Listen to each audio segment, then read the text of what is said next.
J'ai essayé par le passé la fonction qu'HTF, ministre de l'Industrie, de faire la promotion de l'industrie au Niger.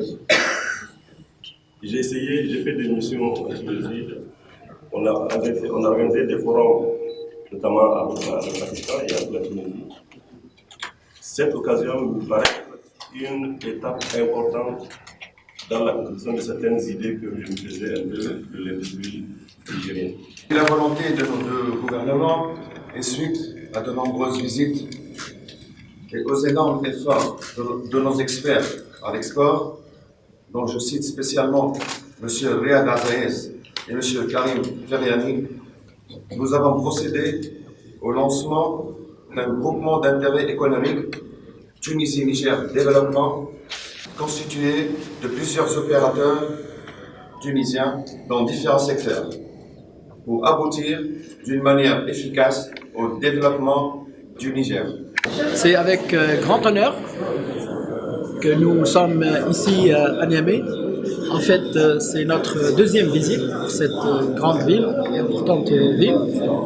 Nous avons entamé une coopération avec la mairie de la ville de Niamey, qui date maintenant d'octobre dernier.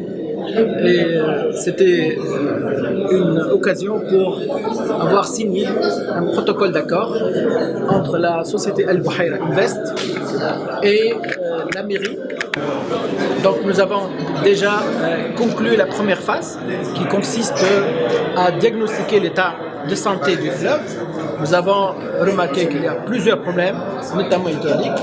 Ils ne sont pas venus en tant que responsables uniquement, mais nous avons amené avec nous un bureau d'études tunisien, parmi les meilleurs, qui connaissent les problèmes des cours d'eau, du fleuve et tout ce qui est hydraulique. Donc c'est une occasion pour confirmer ma reconnaissance et pour les autorités nigériennes, pour le chaleureux accueil et pour la coopération qui est win-win entre pays africains.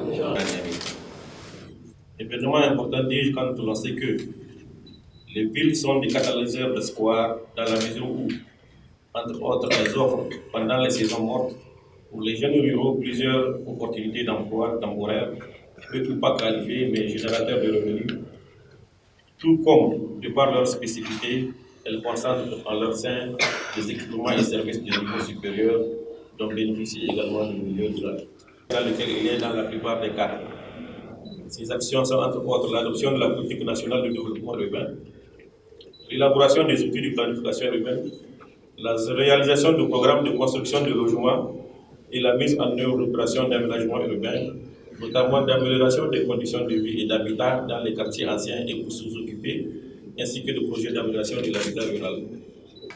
Pour particulièrement la ville de Niamey, mon objectif principal, c'est de voir la concrétisation du Grand Niamey, attendu que cette agglomération est dans la plupart des cas aux limites spatiales de son territoire et qu'il faille envisager son développement futur inéluctablement en relation avec les communes rurales environnantes. Au-delà du caractère esthétique que procurera la concrétisation d'un tel projet à Niamey, il permettra sans conteste de lutter contre le phénomène récurrent des inondations du fleuve Niger, mais offrira aussi un cadre de vie et de travail convivial en passant par la résolution des besoins d'hébergement et de services. D'ores et déjà, la ville de Niamey a le soutien ferme du premier magistrat de notre pays, qu'il en soit ici remercié au nom de toute la population de la capitale. Le modèle de lotissement qui sera produit sera un lotissement intelligent, alliant mobilité, surveillance, gestion des déchets solides et liquides et produira des bâtiments emblématiques.